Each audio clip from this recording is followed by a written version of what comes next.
Hey everybody, David Skarika. So just thought I would do that here. Beautiful sunrise. And earlier I was taking some pictures. If you follow me on Surfer Beach David on Instagram, you'll see I took some pictures. And the best sunrises and sunsets, living in the Bahamas for 15 years, is not when it's clear. You think, oh yeah, it's clear and you can see everything. No, it's actually when it's like kind of like these clouds like this and light clouds. And then what happens is the sun comes up and it just reflects off everything. You can see it a bit now, but it's more just a dawn kind of thing when it's actually when the sun is below the horizon and then it does that. So and when you have these light clouds and it just kind of reflects off everything. So just quickly. Because see, my deck was so bad before we repaired it. You can see we got these things up here. We're still doing some work. But anyhow, what I wanted to show you was you look over here. That's the Atlantic, and then you see this.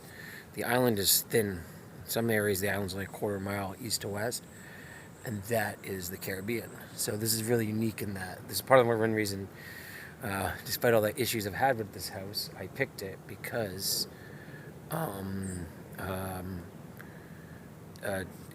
you have this double view of the ocean, and this is like one of the highest points of not just Eleuthera, but probably the Bahamas in general, because the Bahamas is pretty flat for the most part, and this is about 150 feet high, which is another reason that if there ever was when there are bad hurricanes, obviously I'm getting no storm surge. The only thing I have to worry about up here is wind.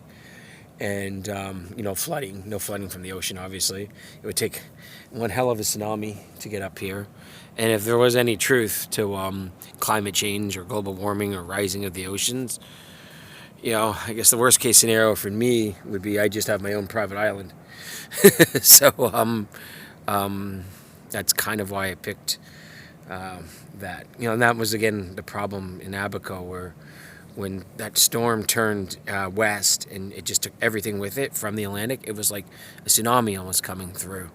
So, anyhow, I'm going to have some interesting posts today. I did a podcast on Friday on parabolic curves, and I had 3 or 4 charts below it.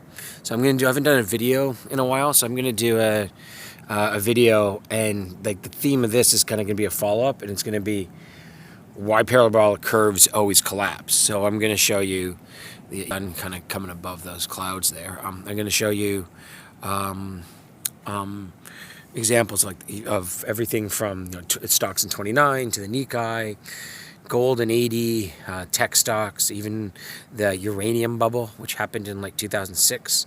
Just show you why, crypto a few years ago, show you why when you have a parabolic curve, like we're seeing in many stocks, many markets, it always collapses. And this is why, even though a lot of smart people like Ray Dalio or Paul Tudor Jones are saying there's still more to run in this market, when I look at some of the parabolic curves on these stocks, I just don't know, right?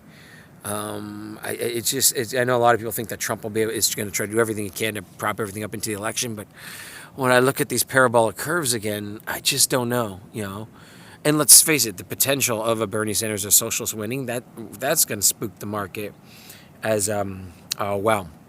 Anyhow, so we can see the sun now up in full force.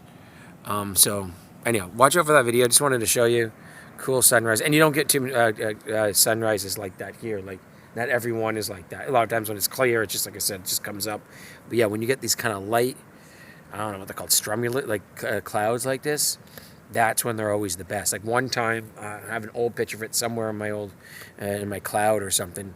It was just the whole sky, was like orange. It was like an amazing sunrise. But anyhow, so watch out for that and take care. Bye.